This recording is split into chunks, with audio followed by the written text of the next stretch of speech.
सभी को नमस्कार। आज हम हिंदी व्याकरण का एक बहुत ही आसान टॉपिक संधि को लेकर आए हैं। तो सबसे पहले हम संधि की परिभाषा देखेंगे। जब दो वर्ण मतलब अक्षर पास पास होते हैं तो पहले शब्द के अंतिम वर्ण का दूसरे शब्द के प्रथम वर्ण के साथ मेल होता है। कहने का मतलब प्लस के पहले जो शब्द है उसका आखिरी अक्षर और प्लस के बाद जो शब्द है उसका पहला अक्षर, इन दोनों अक्षरों के मेल से एक नया अक्षर बनेगा, उसे संधि कहते हैं। संधि के 3 प्रकार हैं। नंबर 1 स्वर संधि, नंबर 2 व्यंजन संधि, नंबर 3 विसर्ग संधि। पहले हम स्वर संधि करेंगे।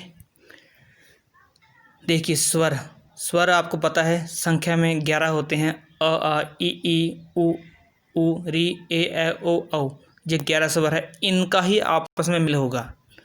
तो देखिए पहले, जब किसी स्वर वर्ण का मेल किसी दूसरे स्वर वर्ण से होता है उसे स्वर संधि कहते हैं।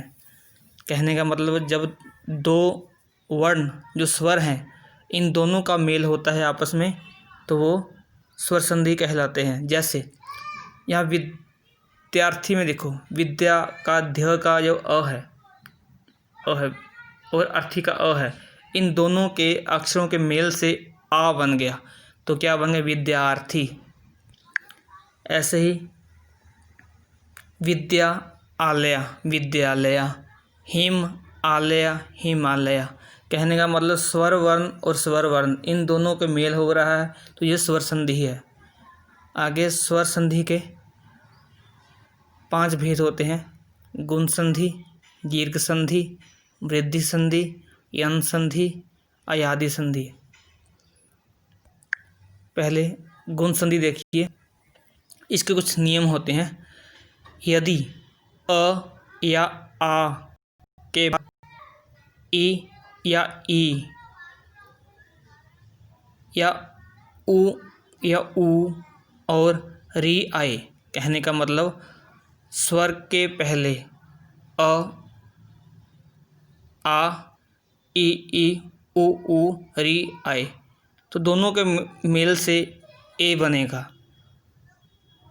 अगर उ हो तो ओ बनेगा, अगर री हो तो अर बनेगा।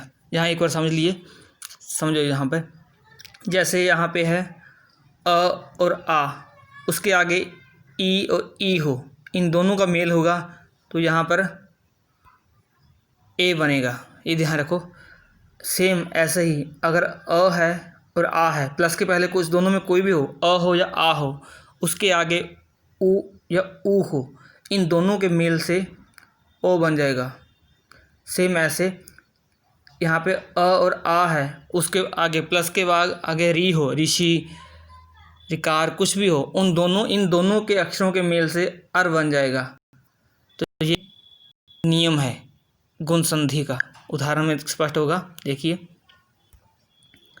राजा इंद्र, राजा का जो य है, य में आ है, आ और इंद्र का ई है, इन दोनों अक्षरों के मेल से ए बन गया तो क्या बन गया? राजेंद्र।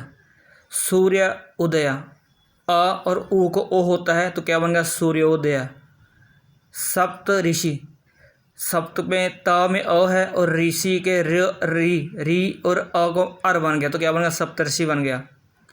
गंगा ऊर्मी, गंगा का अ है और ऊर्मी का उ, आ और उ को ओ बन गया तो क्या बन गया?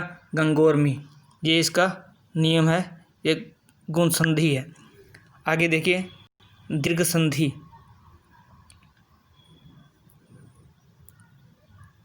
नियम है इसके, दो स्वर मिलकर दीर्घ हो जाते हैं। कहने का मतलब दो सेम जो वर्ण है दोनों मिलकर के दीर्घ हो जाएंगे, बड़े हो जाएंगे। जैसे यहाँ देखिए आ और आ मिलकर आ हो जाएगा, ई और ई मिलकर ई हो जाएगा, उ और उ मिलकर उ हो जाएगा। कहने का मतलब इसका नियम क्या है? आ बनेगा, ई बनेगा, उ बनेगा और री बनेगा, री भी रहेगा, एक री भी बनेगा। जैसे